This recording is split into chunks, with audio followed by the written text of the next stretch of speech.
So hello दोस्तों, स्वागत है आपका एक बार मेरे फिर से यूट्यूब चैनल पर। दोस्तों आज हम बात करने जा रहे हैं अपने आरआरबी ग्रुप डी एग्ज़ाम के बारे में। तो दोस्तों जैसा कि पता है कि मेरा एग्ज़ाम 27 नवंबर को सेकंड शिफ्ट में था, यानी फर्स्ट डे सेकंड शिफ्ट में था और मेरा एग्ज़ाम हो चुका है। आज हम बात करने जा रहे हैं कि हम कहाँ से साइंस के क्वेश्चन पूछे गए थे, और अभी जैसा कि प्रीवियस डे और पिछले कुछ दिनों से पेपर चल रहे हैं उनके पैटर्न को भी देखेंगे कि कहाँ से क्वेश्चन ज़्यादातर पूछे जा रहे हैं। और इसमें हम साइंस के साथ साथ जीके की भी बात करेंगे और करंट अफेयर्स कहाँ से पूछा जा रहा है इसके बारे में भी बात करेंगे। तो वीडियो में बना रहिएगा। तो सबसे पहले बता दूं कि सबसे ज़्यादा आपके क्वेश्चन बायोलॉजी से पूछे जा रहे हैं, जिनमें से सबसे ज़्यादा अगर मेरे शिफ्ट में बात करें तो ओनली सेल्स से कम से कम 3 से 4 क्वेश्चन थे कोशिका से। और आप कोशिका अच्छे से पढ़ के जाइएगा, उसका केंद्रक पढ़ के जाइएगा। कि मैं कुछ कुछ क्वेश्चन आपको बताता हुआ चलता हूँ कि जैसे पादप हार्मोन में वो पादप कोशिका में केंद्रक कहाँ पे होता है और जीवित कोशिका में कहाँ पे होता है, ऐसे करके क्वेश्चन थे। प्रकाश संश्लेषण अच्छे से पढ़ के जाइएगा। प्रकाश संश्लेषण में भोजन बनाने के लिए एक क्वेश्चन पूछा गया था। मेंडल के मटर के प्रयोग, जो मेंडल ने मटर का प्रयोग किया था वो मतलब आनुवंशिकी से वो उसे 2 क्वेश्चन पूछे थे मेंडल के मटर के प्रयोग के ऊपर। पीरियोडिक टेबल, ये तो केमिस्ट्री का आ गया, लेकिन पीरियोडिक टेबल से भी 1-2 क्वेश्चन आ रहे हैं। इसके बाद आनुवंशिकता से क्वेश्चन आया था, एक तो मेंडल के मटर के आया था, एक आनुवंशिकता से आया था। तो आनुवंशिकता आपके लिए इंपॉर्टेंट हो जाएगी। इसमें आनुवंशिकता में आप डीएनए और आरएनए अच्छे से पढ़ के जाइएगा। डीएनए और आरएनए के संरचना के बारे में और प्रोटीन के बारे में एक क्वेश्चन पूछा था। और इसके बाद जाइलम और फ्लोएम, एक क्वेश्चन इसमें कुछ इस तरीके से पूछा था कि मान लो अगर हम किसी पौधे को अगर हम जड़ से उखाड़ देते हैं तो उसमें मान लो तो वो मुरझा क्यों जाता है, मतलब कौन सी चीज़ की वजह से वो मुरझा जाता है। इस तरीके से क्वेश्चन था। और आप मस्तिष्क अच्छे से पढ़ के जाइएगा और हार्मोन पढ़ के जाइएगा। जो नहीं पुरुषों में हार्मोन होते हैं और महिलाओं में हार्मोन होते हैं, प्रोजेस्टेरॉन, टेस्टोस्टेरॉन, इस तरीके से। और मस्तिष्क के बारे में सेलिब्रम, सेरिवेरम, ये सब कुछ अच्छे से करके जाइएगा। इनमें से क्वेश्चन बन रहे हैं लगभग 10 से 12 क्वेश्चन सिर्फ और सिर्फ बायोलॉजी के, यानी बायोलॉजी को ज़्यादा इंपॉर्टेंस एग्जामिनर दे रहे हैं। इसके बाद बात करते हैं अपनी नेक्स्ट फिजिक्स के बारे में। तो फिजिक्स से दोस्तों काफ़ी मतलब आसानी पूछी जा रही है। इसमें कोई ज़्यादा कठिन चीज़ें नहीं आ रही है। सबसे पहले फिजिक्स में आप न्यूटन का दोस्तों राइटिंग थोड़ी साफ़ नहीं है, लेकिन मैं आपको बोल के बता देता हूँ। इसमें सबसे पहले न्यूटन का सेकंड लॉ, न्यूटन के सेकंड लॉ से 2 क्वेश्चन थे, और न्यूटन का एक जो थर्ड लॉ है उससे एक क्वेश्चन था। तो न्यूटन का सेकंड लॉ से 2 क्वेश्चन थे। क्वेश्चन किस टाइप का था कि जैसे क्रिकेटर जब बॉल को कैच करते समय अपने हाथ को पीछे ले जाते हैं, इस तरीके से था। और लेकिन उसमें जो ऑप्शन थे वो सारे कन्फ्यूजिंग वाले थे। और इसके बाद गैसों की विशेषताएं से क्वेश्चन थे कि गैसों को संपीड़ित करने पर ऐसे करके कोई क्वेश्चन था। और गाड़ी को, ये दोस्तों न्यूटन का थर्ड लॉ था, गाड़ी को धक्का मारने वाला बल, इस तरीके से कोई क्वेश्चन पूछा था कि गाड़ी को धक्का मारते हैं तो वो उतना ही अपोजिट, ऐसे करके एक क्वेश्चन था न्यूटन के थर्ड लॉ से। तो न्यूटन के तीनों लॉ आप अच्छे से करके जाइएगा। सेकंड लॉ इंपॉर्टेंट है और थर्ड लॉ भी इंपॉर्टेंट है। इसके बाद बलों के प्रकार से क्वेश्चन आया था कि जैसे नहीं सर, किसी वस्तु को तिरछी ऊंचाई से छोड़ा जाता है तो उसमें कौन सा सर्पी बल होगा, लोटनिक बल होगा या वृत्तीय गति होगी, इस तरीके से ऑप्शन दिए गए थे। और फिर लेंस से एक क्वेश्चन आया था। और दर्पण से एक सवाल आया था। दर्पण में चिन्ह प्रपाठी पे सवाल आया था। तो चिन्ह प्रपाठी, उसमें ये पूछा था कि दर्पण में वस्तु हमेशा किस तरफ रखी जाती है, तो वो तो सभी को पता है बाईं तरफ रखी जाती है। और दर्पणों के प्रतिबिंब से कि अगर अगर किसी वस्तु को दर्पण के कहाँ पे रखा जाए तो उसका प्रतिबिंब कहाँ पर बनेगा, इस टाइप से। और एक क्वेश्चन समांतर श्रेणी में आया था, I = B/R, इसमें धारा निकालनी थी, काफ़ी ईजी क्वेश्चन था। और एक क्वेश्चन आया था कि विशिष्ट प्रतिरोध के ऊपर, मतलब अगर प्रतिरोध के ऊपर आया था कि अगर कोई तार है उसकी लंबाई को दुगना कर दें और उसके क्षेत्रफल को आधा कर दें तो उसका नया प्रतिरोध कितना हो जाएगा। तो इसका आंसर 4 गुना था, जो काफ़ी इजी था। इसमें सूत्र लगेगा और ρ = R/L, इस तरीके से क्वेश्चन थे।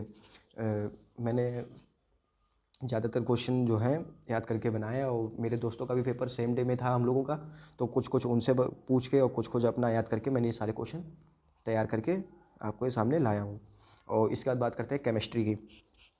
तो सबसे पहले बता दूं कि 8 से 9 क्वेश्चन आपके फिजिक्स में बन जाएंगे। और फिजिक्स में इजी ही क्वेश्चन पूछे जा रहे हैं, कोई ज़्यादा कठिन नहीं पूछे जा रहे हैं। नॉर्मली बस फार्मूला लगाओ और बस आंसर आ जाएगा आपका।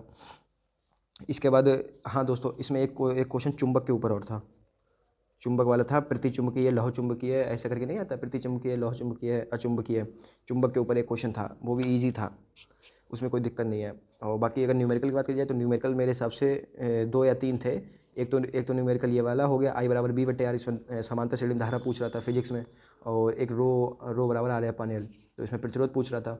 तो आप ये दोनों सूत्र देख लीजिएगा। और चिन्ह प्रपाठी वो तो सब नॉर्मल थे, बाकी सब ज़्यादा फिजिक्स ज़्यादा कठिन नहीं थी। और बायो में क्या है कि बायो में अगर आपको अच्छे से तैयार फैक्ट याद होंगे तभी आप बायो कर पाएंगे।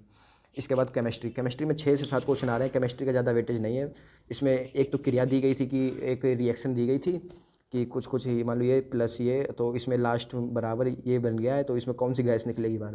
तो कुछ पता नहीं है, हाइड्रोजन में करके आया था, वो मुझे रिएक्शन नहीं याद आ रही है। और एक चूना पत्थर पे सवाल था, एक बुझा हुआ चूना, आप ये अच्छे से करके जाइए। और पीओपी मतलब ये चूना, जिप्सम वगैरह, ये सारे इन सभी के सूत्र याद करके जाइएगा।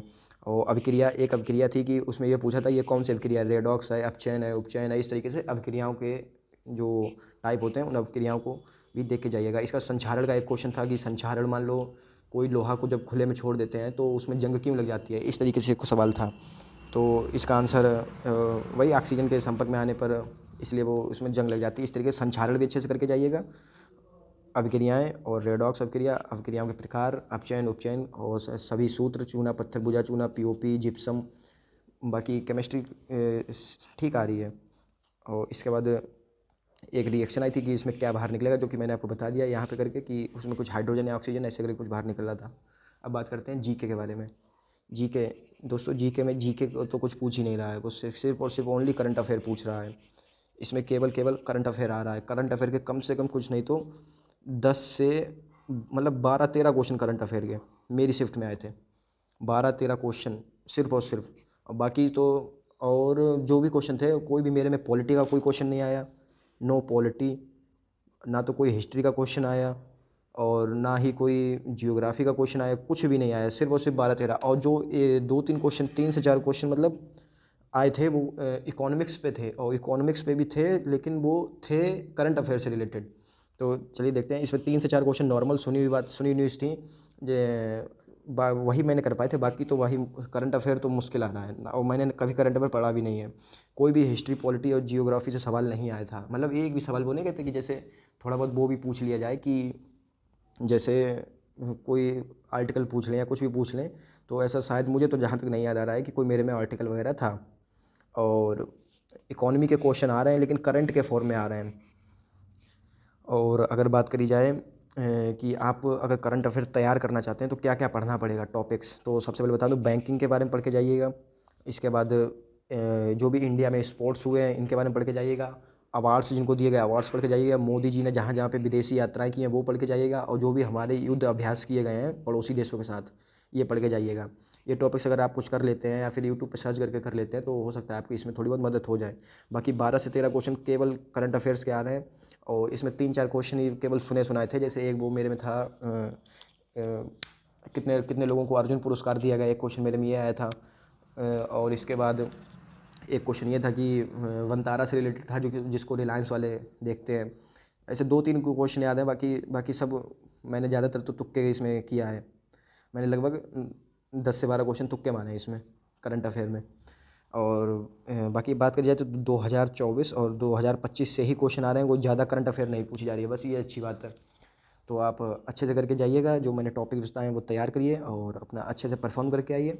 और जहाँ तक होता है अच्छे से अपना मैक्सिमम स्कोर अपना रीजनिंग और मैथ में एक भी क्वेश्चन ना गलत होने दीजिए। मैक्सिमम स्कोर आप रीजनिंग और मैथ में ही खींच सकते हैं और साइंस में भी खींच सकते हैं। इसके बाद जीके तो अनएक्सपेक्टेड है। थैंक यू, धन्यवाद।